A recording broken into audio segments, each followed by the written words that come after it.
को गौर से देख लीजिएगा, सामने पुलिस खड़ी है लेकिन दुकान लुटा गया उसका। क्या फर्क पड़ेगा, बाद में केस चलेगा, सारा ये मामला होगा। आज तक आप लोगों ने सुना है कभी मॉब लिंचिंग में किसी को फांसी हो गया हो? एक भीड़, उन्मादी भीड़ आया, किसी को कूट काट के चला गया, मार के चला गया और उस भीड़ में से दो चार को फांसी हो गया हो? कभी नहीं होता है। अभी आप लोगों ने कुछ दिन पहले सुना था कि यूपी में रामनवमी का जुलूस निकाल रहे हैं चंदन तिवारी या उपाध्याय ऐसे या मिश्रा कुछ रहे हैं, जिनका मॉब लिंचिंग हो गया था, किसी ने गोली मार दिया था उन्हें। क्या फर्क पड़ा उनके अपराधियों को? 2-4-10 साल जेल काटेंगे, निकल जाएंगे, फिर उन्हें पता है कि यहाँ कुछ नहीं होने वाला है। इसी तरह से धीरे धीरे सभी निपटाए जाएंगे और इन सभी को निपटाने में ज्यादा संख्या अगर किसी का निपट रहा है तो स्वर्णों का निपट रहा है और उन्हें कोई डर ही नहीं है। उन्हें लग रहा है कि अरे भाई साहब हम तो बिल्कुल देश हित में और साथ जंग लड़े हुए हैं, जबकि कुछ भी ऐसा नहीं हो रहा है।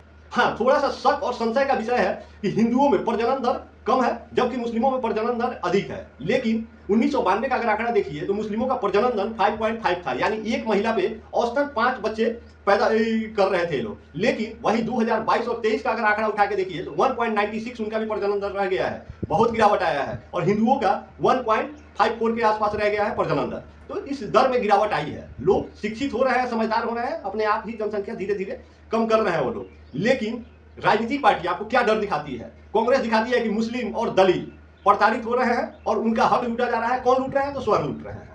वही बीजेपी आती है तो वो बताती है कि हिंदू ही प्रताड़ित हो रहे हैं, इनके ऊपर अत्याचार हो रहा है, पूरा का पूरा हक इन्हीं का था, इनको परेशान कर रही है यहाँ की मुस्लिम। तो बीजेपी मुसलमानों से रक्षा कर रही है हिंदुओं का और कांग्रेस दलित और मुसलमानों का रक्षा कर रही है स्वर्णों का। अब इस सब मैटर के बीच में आप लोग देखिए कि आपके बच्चे, आपका भविष्य कहाँ सुरक्षित है, उसका सुरक्षा कौन कर रहा है? आपको रोजी रोजगार चाहिए, स्वास्थ्य चाहिए, इन सब चीजों पे कौन सी ऐसी पार्टी है जो आपको इस बात पे ध्यान केंद्रित कर रही है, इस बात पे चर्चा कर रही है? कोई नहीं कर रहा है, क्योंकि हर किसी को पता है कि जैसे ही चुनाव नजदीक आएगा आप जाति के नाम पे चले जाएंगे, धर्म के नाम पे चले जाएंगे, स्वर्ण और दलित के नाम पे चले जाएंगे। तो फिर उन्हें काम करके और पैसा खर्च करके क्या फायदा है? वो कमा के अपने बच्चे को विदेश भेज देंगे, पढ़ेंगे लिखेंगे, वहां डॉक्टर इंजीनियर बन जाएंगे, क्या फर्क पड़ेगा? वहां से कमाएंगे, पैसा देंगे, इन लोगों का बुढ़ापा चैन से कट जाएगा। लेकिन आपका न जवानी चैन से कट रहा है ना बुढ़ापा चैन से कटेगा। आपका जवानी नेताजी का झंडा लेके जय हो करने में बीत रहा है और बुढ़ापा अपने बच्चे के मुंह पे ताक ताक के बीतेगा कि भाई साहब कुछ पैसा वैसा दे देते तो आपका बच्चा भी फिर उसी राह पे होगा, क्योंकि आपने शिक्षा ही वही दिया है तो उसका काम भी वही होगा।